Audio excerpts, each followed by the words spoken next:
Good morning, children. This is Pallavi Chauhan, your English teacher. I welcome you all to the online classes after a short break for your exams. Hope you all did well during your exams. So, now let's again continue our studies for further exams, also. Okay, so today I'm going to start a poem from your first flight book, that is Amanda by Robin Klein. Okay, so you can see here, as you know the procedure, that I will be explaining you the poem stanza wise, explaining, and also I will be discussing the difficult word meanings and everything. So be with me during this poem and try to understand it thoroughly. At the end of the poem, I will be dealing with the poetic devices and the rhyming scheme of the poem. Okay, so children, you might have understood that in the poem, the poetic devices and all, you should learn well, you should understand well, because in the exams also you got the questions related to this, isn't it? Okay, so let's start. Who is Amanda, or what is Amanda? Actually, this poem, it is about an adolescent girl. Adolescent means that is the teenage girl. Okay, you all are also in the same age now, the adolescent age. And during this poem, I think so that many of you might be feeling the same as Amanda feels, and that's why you will be enjoying it a lot. Okay, so here Amanda also, like every child, she feels that her freedom is curtailed. Curtailed means shortened. Okay, so she feels her life is controlled with lots of do's and don'ts. As you children also, when you are asked to do something or don't do by your parents or your teachers, sometimes you feel very irritated, isn't it, that why these people are after me, telling me again and again not to do this, do this. So this is the situation that occurs here in the poem with this girl Amanda. So let's start and try to get what is given here in the poem. So coming before the stanza, let's see what's given over there. Every child feels that she or he is controlled and instructed not to do one thing or another. You too may feel that your freedom is curtailed. Write down some of the things you want to do, but your parents or elders do not allow you to. To read the poem aloud, form pairs, each reading the alternate stanzas. You are in for a surprise. So I hope so what I made you understood, that is only being written over there. So you may also note down some things that you want to do, but you are restricted to do sometimes. Okay, and how you feel that time, just you can pen down and make a diary entry, and so that you can learn how to do the diary entry even. So the first stanza: don't bite your nails, Amanda. Don't hunch your shoulders, Amanda. Stop that slouching and sit up straight, Amanda. So here, let's discuss the difficult words. Bite, you know very well, that is to cut the nails. Okay, cut. And hunch, what is the hunch? Hunch means the here the raised part. Okay, and then slouching. Slouching means crouching or to bend. Okay, and another straight, you know very well, that is sit properly or upright, that is straight. So what here, who is telling this? Don't bite your nails. Obviously in this stanza, Amanda is instructed by her parents. Okay, and let's think that here her mother is instructing her for what purpose? Not to bite her nails. Many of you also have developed the habit of biting the nails, isn't it? So here Amanda's mother is asking her in a very stern manner, but stern, I mean to say, in a very harsh, little hardness in the voice. So, in a stern manner, she asks her not to bite her nails. And then she further instructs Amanda for what purpose? Not to slouch her shoulders. I told you slouch means to bend down. Many of you children have the habit of bending down and sitting. Even in the class, teachers instruct you many times that children sit erect or sit straight. Okay, so the same here, Amanda's mother is also instructing her that not to bend down and to sit straight. Okay, and instead, Amanda's mother wants her to sit up straight with her back straightened. Okay, so here, why she is asking her daughter to do all such things?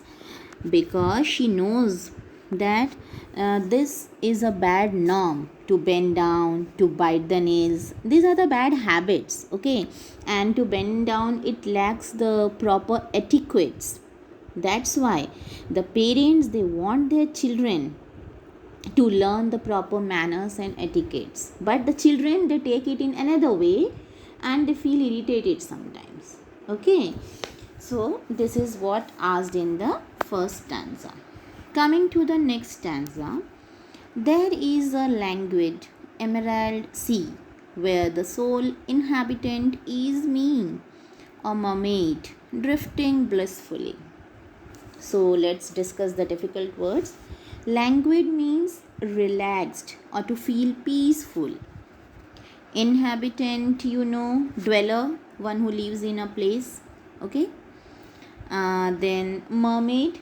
Mermaid is a water fairy. And then drifting blissfully means moving very slowly. Okay. So these are the few words. Emerald means, emerald is a green colored gemstone. Precious stones is the emerald stone. Okay.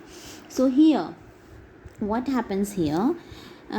This stanza, you can see it is given within the brackets, children. And so it throws the light on the presented situation in the poem. Okay.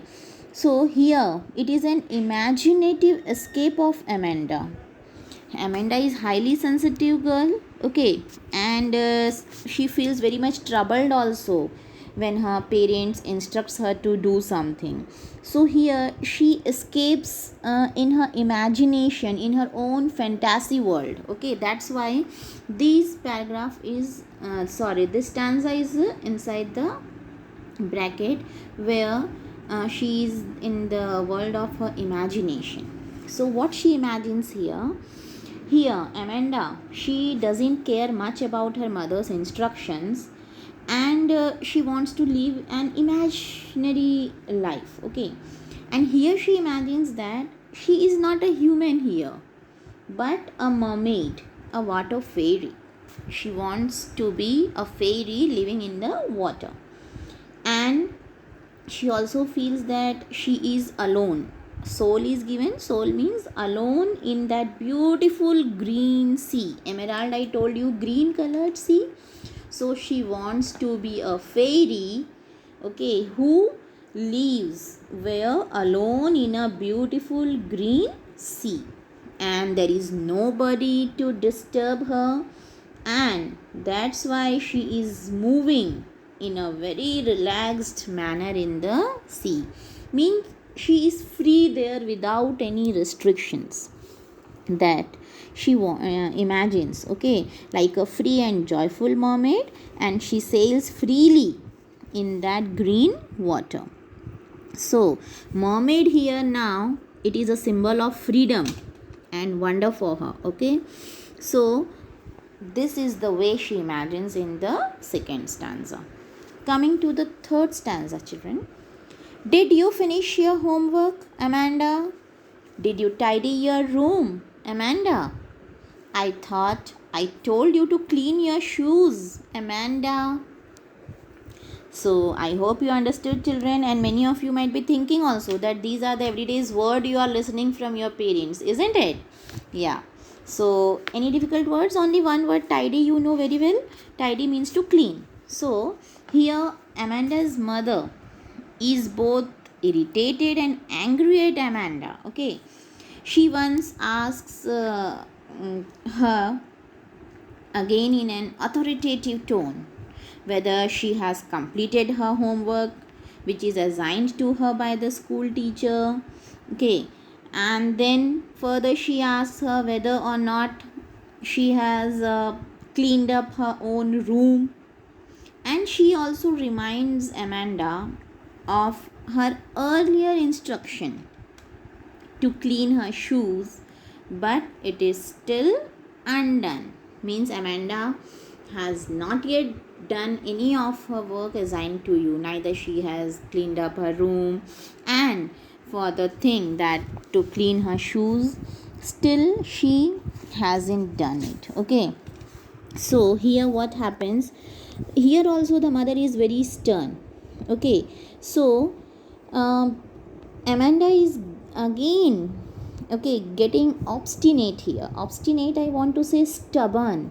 Okay, and stubbornness, you know that when you are told again and again to do the thing, but you are also getting stubborn that no, I won't do that. So in that way, this is natural in these 8 children. So this poem is specially meant for you only. Okay, so here in this stanza, it is again out of bracket, isn't it? So the poet here brings back Amanda in her physical world again, where she is again and again instructed by her mother.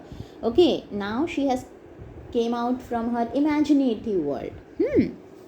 So this is the way she is instructed to do the things by her mother.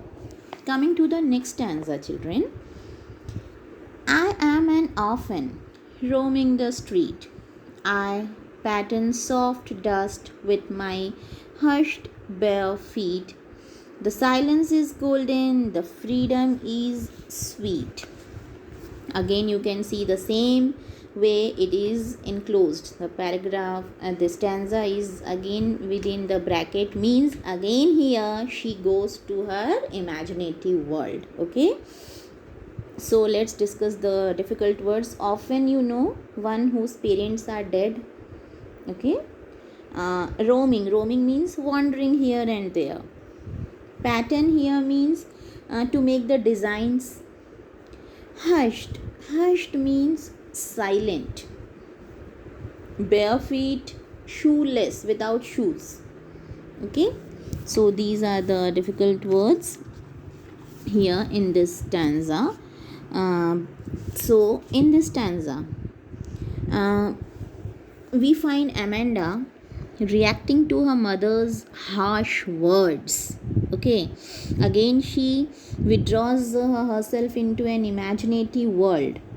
Okay, so here the first line she tells is that I am an orphan. Amanda says here that she is an orphan. It expresses her helplessness and her depression here. See, she has her parents, but still she tells herself as an orphan. Okay, so she imagines herself here to be an orphan girl roaming about the street without parents. She is roaming in the street, that also bare feet, without the shoes. She walks on a dirty street, and silently she makes the patterns in the dirt while walking. Okay, so what she does here now, she feels greatly dejected here, disappointed, okay, due to the instructions of her parents, and she has no shoes on her feet, and that's why she creates the pattern on the soft dust with her bare and silent feet. Okay, hope so you understood. So she cherishes the silence, she enjoys that silence and freedom to do as she likes to do.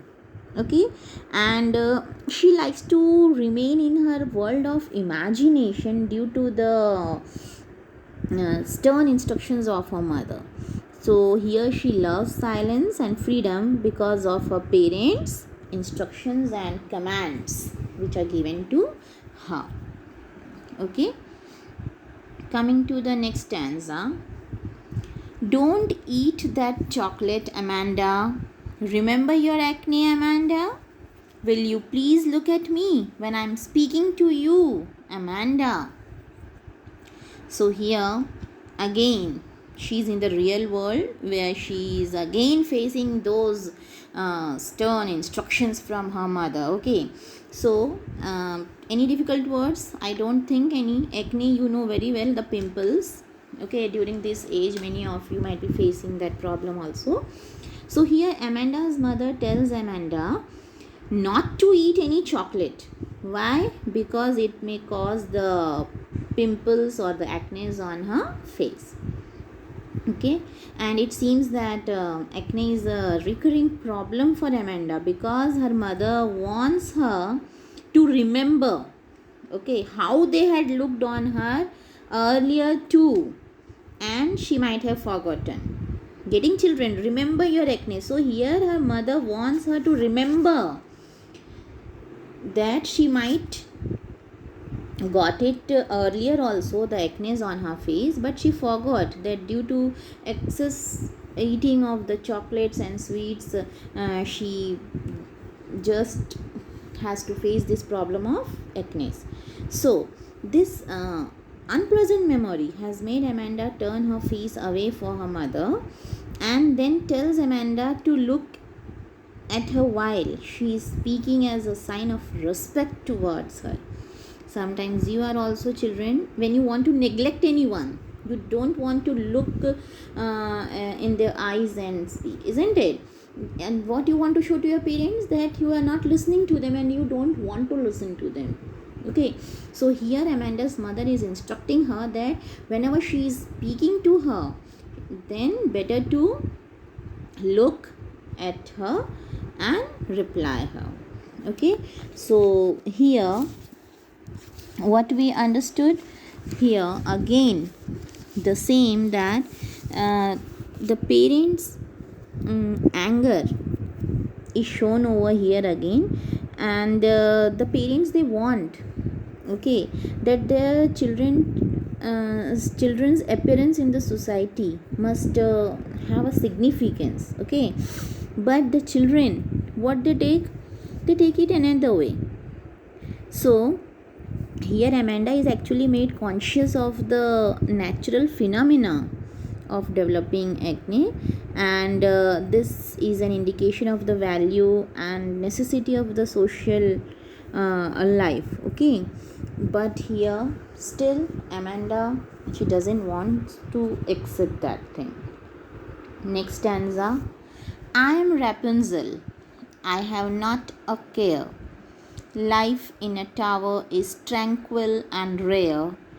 I will certainly never let down my bright hair. Again, here the stanza is within the bracket. It means what now? You understood, children? Yeah, again Amanda is here in the world of imagination. Okay, so let's discuss the difficult words over here. Tranquil. Tranquil means peaceful. Rare, which is very uncommon. Let down means to let fall down. Okay, so this is a very important stanza. Let's understand it properly. Here Amanda is still in the world of her imagination, and here she imagines to be the long golden haired Rapunzel. Who is Rapunzel? Many of you might be knowing. Okay, Rapunzel is the name of a fairy. She's a fairy tale character, and she was made to live in a high tower, and she had a very long hair, children. Okay, so what was the purpose of that hair? The witch, she used to climb the tower holding the hair of Rapunzel. Okay, so what happens now here is that Amanda, she thinks that Rapunzel's life must have been very peaceful while living in that high tower. Okay, but she doesn't want Rapunzel's fate. Fate means that luck. Okay, and she doesn't want to let down her hair. Okay, she what she feels over here, see, in order to take the break from her mother's instruction, she again goes into the fantasy world, and what she imagines herself like a Rapunzel, okay, who is perfectly happy to live alone in the tower, and she has nothing to worry there. However, unlike Rapunzel, Amanda is happy being alone in the tower, and she decides never to let down her hair, okay, in an attempt to escape from the tower. Okay, so she will never let down her hair. And here we can take in we can just think in another way also, that as I told you, the witch used to climb the tower holding the Amanda's sorry, not that, Rapunzel's hair. So here we can think that she doesn't want to let down her hair, so that her mother couldn't come to her in that way to the tower. Okay, so that also can be. So she doesn't want any person with her, and she doesn't have any faith in the human society also. Who? Amanda. Okay, so these are the reasons that she wants to live as a life of the Rapunzel. Next stanza. Stop that sulking at once, Amanda. You are always so moody, Amanda. Anyone would think that I nagged at you, Amanda. So, what are the difficult words here, children? Sulking means getting bad tempered. Okay. Nagged means teased. Okay. Or quarreled. Moody, you know, to change the mood. So now, here Amanda's parents, they still continue with their harsh instructions, and however Amanda remains in her own imaginative world, but the parents believe that Amanda is not reacting, and that is bad. Okay, actually the parents here worried about their impressions in the society. How can we say that? You can see the words, anyone would think, okay, that I nagged at you, Amanda. Okay, so here the parents, they do not want the society to know that they are nagging, means they are quarreling with Amanda. They are worried about how the society will perceive them. Okay, so here the parents are concerned about what? About establishing a fair balance between what Amanda wants and what the society expects of Amanda. Okay, so what here? Here Amanda's mother thinks that Amanda is getting bad tempered. Okay, and she tells her to stop sulking, and accuses her of being too moody. Means the mother is telling her that, Amanda, you are getting too moody nowadays, don't change your mood likewise. And she fears that people would blame her, means the mother, and call her nagging for all her attitude and behavior, what Amanda is showing here. Okay, so this only is being explained over here. So here the poem comes to an end, children. I hope you understood the poem, okay, because many things were related to you also. So here we came to know that this poem is about the issue of the children's growing up, okay, and the struggle faced by the child. Okay, so actually the parents have a great responsibility to bring up their children to be the good citizens later, and they want that their children are unnecessarily made to feel repressed. Okay, so here it's very clear, I think, about the theme. Robin Klein has raised the issue of too much parental restraint on the children, and it is true that children start behaving in a sulky manner if they are kept too much restraint.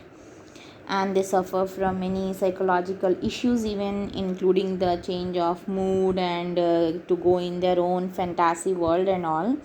So here also the girl named Amanda is instructed and is being again and again asked by her mother to do many things, not to do many things, okay, but she takes no note of what is being said to her, and she is even rebuked by her mother also.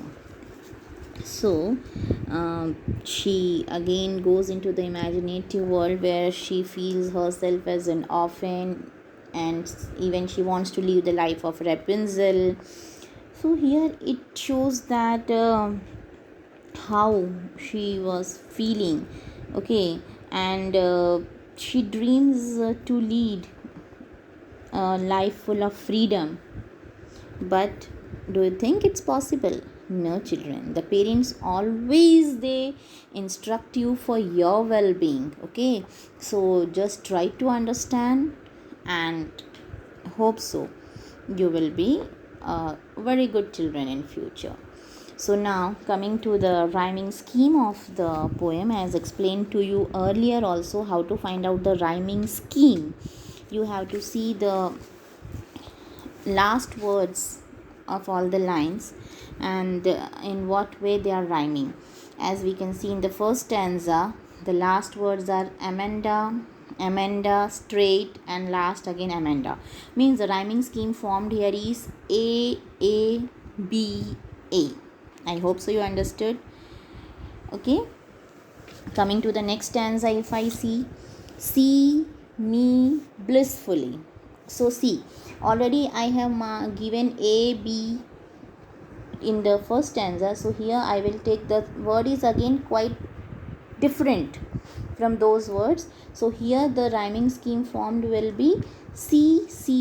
All the three words are in the rhyming way. See me blissfully. Okay, these are the rhyming words. So here the rhyming scheme will be C. So hope so you got it, and further you will be able to find out the rhyming scheme. Okay, now let's talk about the poetic devices. Very important thing in the poem. The very first poetic device I hope so you found is the repetition. The word Amanda is repeated again and again, mostly in all the stanzas. So there we can say the repetition is used in as a poetic device here. Another we can say is alliteration. Where you found the word alliteration, children? You see in the first stanza, if I will take, stop that slouching and sit up straight. S. Okay, that is the repetition of initial consonant sound in the same line. So here we can say the poetic device used is alliteration. Okay, and likewise you can find out for other stanzas also. Next I can say in this stanza, you see children, I am an orphan roaming the street. Here where the word is used often, we can say that the poetic device metaphor is being used. Okay, what is metaphor? It is a figure of speech showing the comparison of two unidentical things. Okay, means what? I here is Amanda. Whether we came to know that she was really orphan? No. She had parents, but she is telling that she is an orphan. So here the comparison of two unidentical things is being shown. That's why here metaphor is being used. Another we can say where she said that I want to be a mermaid. We can see that, yeah, is me a mermaid in second stanza. There also you can say it is a metaphor, because though she was a girl, but she has compared herself with what? As a mermaid. So here also the poetic device metaphor is being used. Okay, then we can say for this mermaid and Rapunzel, we can use the poetic device allusion. ALLUSION. What is allusion? Allusion is a reference to a thing, a person or place, okay, from religion, history, literature, etc. So mermaid, Rapunzel, all these, mermaid is here taken, okay. The word Rapunzel is also a word from our literature. So these are the allusions used over here. Allusion, ALLUSION. So we came to know about alliteration, repetition, metaphor, and allusion. So these were the poetic devices being used for the, you just try to find out, okay. And that's enough for today's class. In the next class we will continue with our new chapter. Till then, goodbye and have a nice day.